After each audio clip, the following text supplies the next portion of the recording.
to my channel. Today we are going to solve practice sheet 3.1 of the chapter circle. तर आता आपण circle या चॅप्टरचा practice sheet 3.1 solve करणार आहोत, जो की जो आपण आधी पाहिला, या आधीच्या व्हिडिओमध्ये पाहिलाय रेडियस टँजेंट थेरम जो होता त्यावर किंवा मग त्याच्या व्यत्यासावर आधारित असलेले गणित ज्यामध्ये असणार आहे. इथे क्वेश्चन नंबर 1 लिहून ठेवला मी. In the adjoining figure the radius of circle with center C is 6 cm.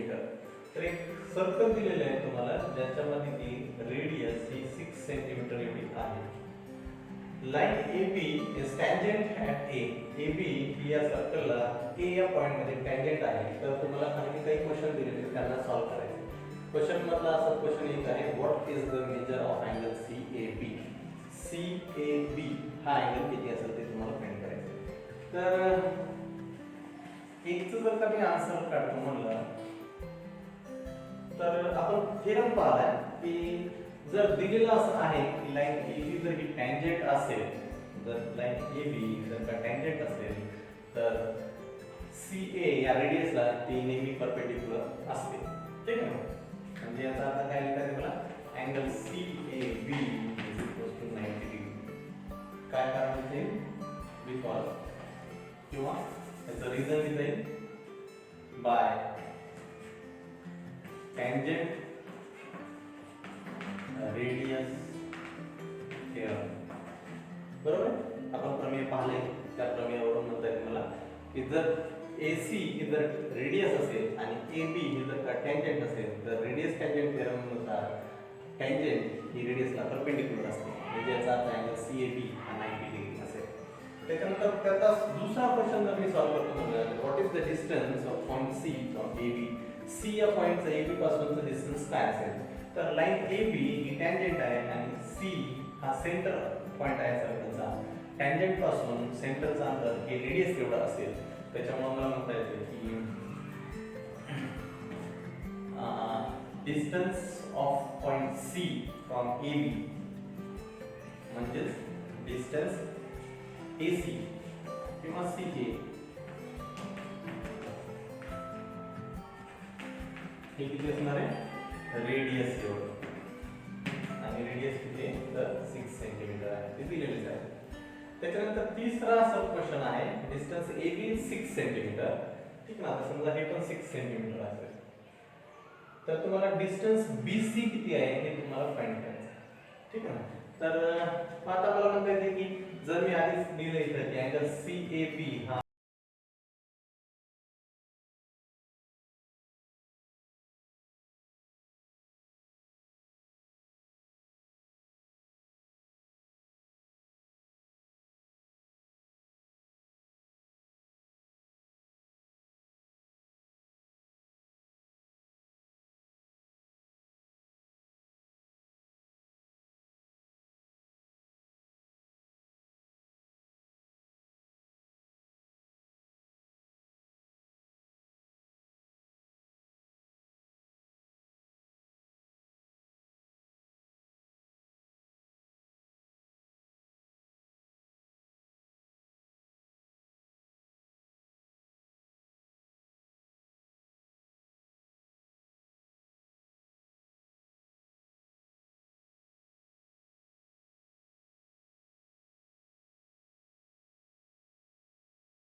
हा जो ट्रायंगल आहे आपला, हा ट्रायंगल समद्विभुज त्रिकोण आहे. ठीक आहे ना, म्हणजे याचा अर्थ या बाजू समोरील हा कोन आणि या बाजू समोरील हा कोन हे दोन्ही कोन एकरूप असतील कारण यामध्ये एकरूप येतात. ठीक आहे ना, मग आता जर काही इथे समजा हा जर का राईट अँगल आहे 90 अंशाचा आहे, याचा अर्थ हे दोन किती असतील हा 45 असेल, हा 45 असेल, बरोबर आहे. मग आता हे काढण्यासाठी आपण काय करू, समजा 4 चा आन्सर काढला. So let in triangle ABC, समजा आपण याला x मान, याला पण x मान, ठीक आहे ना.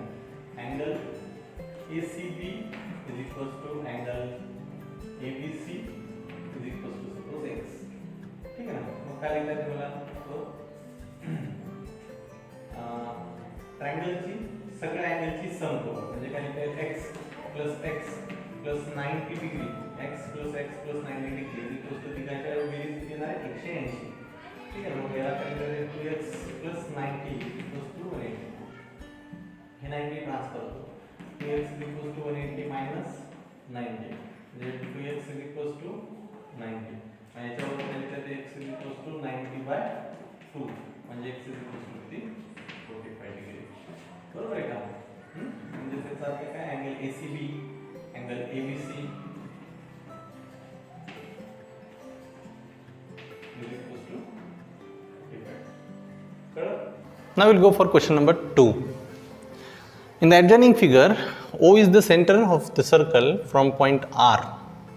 Segment RM and segment RN are tangent segments touching the circle at M and N. तर आकृती दाखवलेली आहे ज्यामध्ये की एक वर्तुळ आहे, वर्तुळाचं केंद्रक O आहे आणि वर्तुळाच्या बाहेर एक पॉईंट R आहे जिथून की RM आणि RN ह्या दोन टँजंट आहेत जे M आणि N मध्ये अनुक्रमे सर्कलला टच करतात. OR डिस्टन्स हे जर 10 सेंटीमीटर एवढं असेल आणि रेडियस ऑफ सर्कल जर 5 सेंटीमीटर असेल,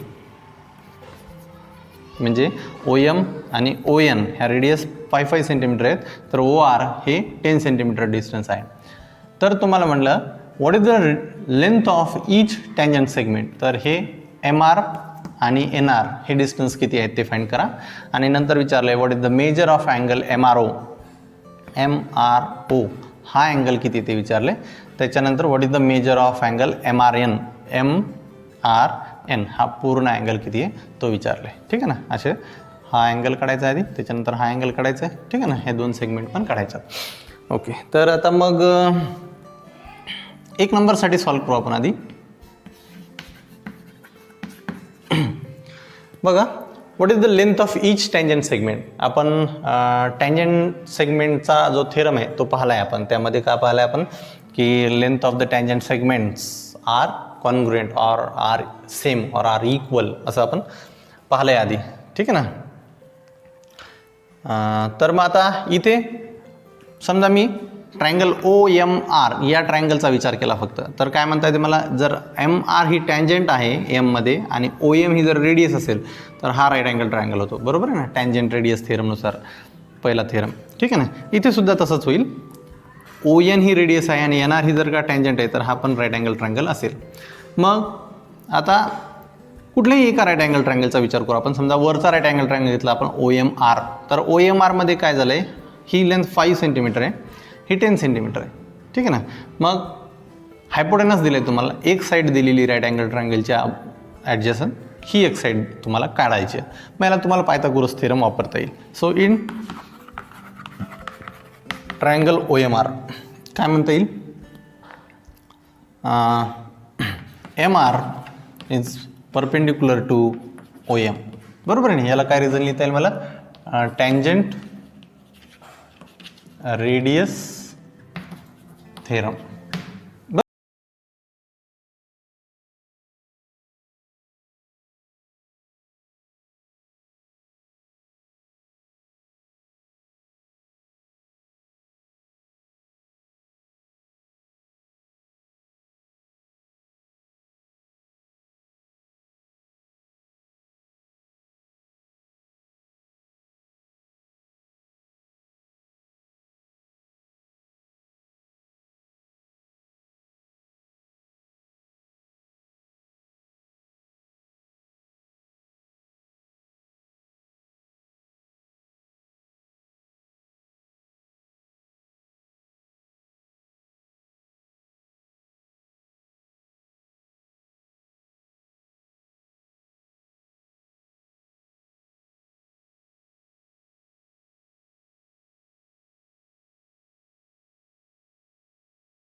आणि ट्रायंगलचा हायपोटेनस हा 10 आहे.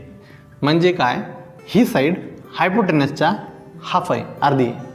बरोबर आहे का, ही 5 आणि ही 10 आहे, म्हणजे याचा अर्थ ही निम्मी आहे. मग जर का एखाद्या कोणाच्या समोरील बाजू ही कर्णाच्या निम्मी असेल, याचा अर्थ तो कोण किती अंशाचा असेल, तर 30 अंशाचा असेल. बरोबर आहे ना. 30, 60, 90च्या थेरममध्ये आपण पाहिलंय. तर मी आता हे दुसऱ्याचा आन्सर लिहितो. In right angle triangle OMR काय लिहिते ते मला, OM is half of OR. OM is half of OR. Therefore, angle MRO is equals to 30 degree. कशावरून, बाय 30, 60, 90 थेरम. कळलं, ठीक आहे ना. त्याच्यानंतर तिसरा सब क्वेश्चन आहे, what is the measure of angle MRN. इकडे घे तुम्ही. MRN हा अँगल म्हणजे काय, हा पूर्ण अँगल फाइंड करायचा आहे तुम्हाला. तर आता जर हा 30 होता तर हा पण 30च असणार आहे. बरोबर आहे का नाही. म्हणजे मी इथे लिहू शकतो अँगल NRO हा सुद्धा 30च असणार आहे. सेम याचं रिझन पण बाय 30, 60, 90 थेरम. ठीक आहे ना. मग जर हा 30 आणि हा 30 तर अँगल MRN काय होईल, angle MRN equals to angle MRO plus angle NRO.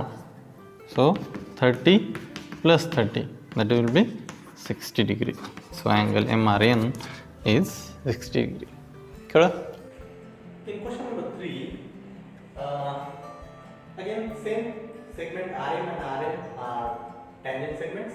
Then you have to prove segment OR bisects angle MRN and MON. काय वर्तुळ आणि वर्तुळाला R या पॉइंट मधून काढलेल्या दोन टँजेंट.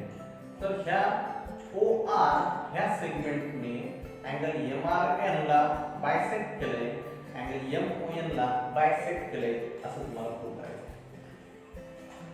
ठीक आहे. तर आता याचा आन्सर फाइंड करताना मला असं लिहिता येईल की फिगर वरून काय म्हणता येईल मला की हा जो अपर ट्रायंगल आहे हा सुद्धा राईट अँगल आहे, हा लोअर ट्रायंगल हा सुद्धा राईट अँगल ट्रायंगल आहे. का, कारण ही रेडियस आहे, ही टँजेंट आहे. रेडियस टँजेंट परपेंडिक्युलर, ही रेडियस आहे, ही टँजेंट आहे. रेडियस टँजेंट परपेंडिक्युलर असतात. तर मला म्हणता येते from figure in triangle OMR OM is perpendicular to RM. ठीक है ना. and in triangle ONR OM is perpendicular to RM. दोघांची काय रिझन लिहिते मला, टँजेंट रेडियस थेरम. ठीक आहे. मग आता दोन्ही राईट अँगल ट्रायंगल मध्ये काय लिहिता येईल, दोन्ही राईट अँगल ट्रायंगलची हायपोटेन्यूज कॉमन साईड आणि दोन्ही राईट अँगल ट्रायंगलची ह्या साइड्स ह्या कॉन्क्युलेटर आहेत, कारण ह्या रेडियस आहेत. म्हणजे काय म्हणतात की हायपोटेनस आणि साइड थेरमनुसार हे दोन ट्रायंगल कॉन्क्युलेट आहेत. ठीक आहे ना. So in triangle OMR and triangle ONR काय लिहिता येईल मला, OR is congruent with OR, common side आहे. ठीक आहे. दुसरं OM is congruent with ON, ह्या रेड आहे. म्हणून मला काय लिहिता येते की triangle OMR is congruent with triangle ONR. hypotenuse side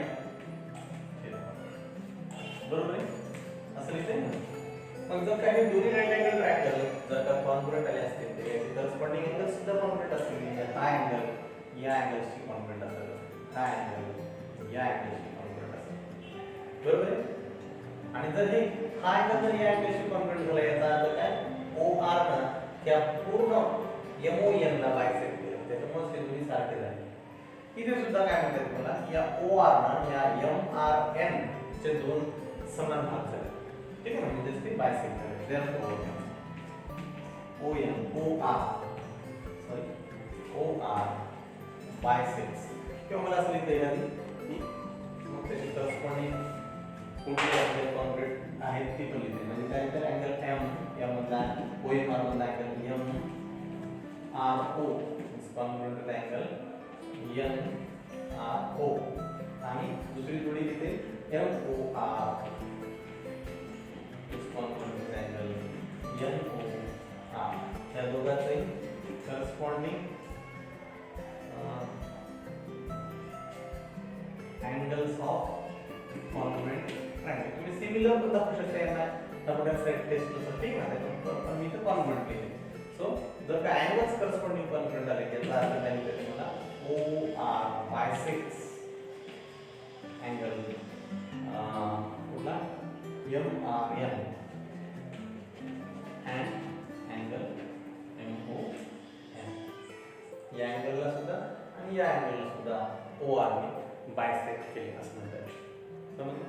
ठीक आहे. तर go for last question. Question number 4. What is the distance between two parallel tangents of a circle having radius 4.5 cm? Justify your answer. असा question आहे. म्हणजे काय, तर एखाद्या वर्तुळाच्या दोन समांतर स्पर्शिकांमधलं अंतर हे किती असेल ते तुम्हाला काढायचं आहे, त्याला जस्टिफाय करायचं. मग इथे काय केलं आपण, समजा AB ही M मध्ये, AB ही M मध्ये आणि CD ही N मध्ये O या सेंटर असलेल्या सर्कलला टँजेंट काढला. अजून एक XY पण काढलाय आपण, जो की AB ला पॅरलल आहे. म्हणजे जर AB ला जर ते XY पॅरलल असेल याचा अर्थ XY हा CD ला सुद्धा पॅरलल आहे असं आपण ड्रॉ केलं, ठीक आहे. आता मला काय म्हणता येते की AB जर टँजेंट आहे तर OM आणि ON जर मी जोडल्या तर OM AB ला परपेंडिक्युलर असेल, म्हणजे हा राईट अँगल असेल, रेडियस टँजेंट. इथे सुद्धा OM जर रेडियस आहे आणि CD जर का टँजेंट आहे तर हा अँगल पण 90 डिग्री असेल. सो मला काय म्हणता येते, from figure angle AMO is equals to 90 degree. Angle CNO हे पण 90 डिग्री असेल.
इंटेरियर अँगल्स आहेत,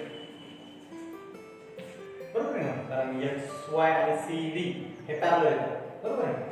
मग इथे पण अँगल CNO किती आपल्याकडे 90 डिग्री, म्हणजे मग मला अँगल XON फाइंड करता येईल. अँगल XON काय होईल, हा जर 90 ट्रान्सफर केला तर 180 - 90 म्हणजे अँगल XON 90 डिग्री, म्हणजे हा पण 90 आहे. म्हणजे याचा अर्थ काय, हा अँगल आणि हा अँगल हे दोन्ही अँगल सुद्धा 90 डिग्री इथे आहेत आणि हे दोन्ही कॉन्ग्रुएंट आहेत, बरोबर आहे ना. शिवाय हे लिनियर पेअर्स आहेत, बरोबर आहे ना, एकाच रेषेवरील दोन. मग जर ह्यांची सम 180 हजार पाहिजे आणि ती येते पण हे 90 प्लस हे 90 जर केलं, याचा अर्थ काय आहे की पॉइंट एम, पॉइंट ओ आणि पॉइंट एन हे कोलिनियर आहे, ठीक आहे ना. That is angle XOM and angle XOM are linear pair of angles. मग मला काय म्हणता येते, point M, O and N are collinear. मग जर हे कोलिनियर पॉइंट्स असतील तर MN डिस्टन्स MN बरोबर काय होईल, OM प्लस ON,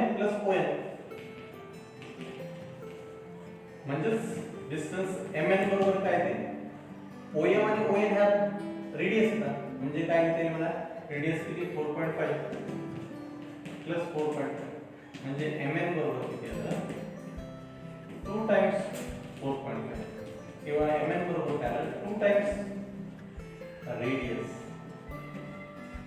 किंवा हे किती म्हणून 9 सेंटीमीटर. कळलं, ठीक आहे. So the distance between two parallel tangents of circle is 2 times the radius, that is equal to diameter. That is distance MN equals to diameter of circle. Correct?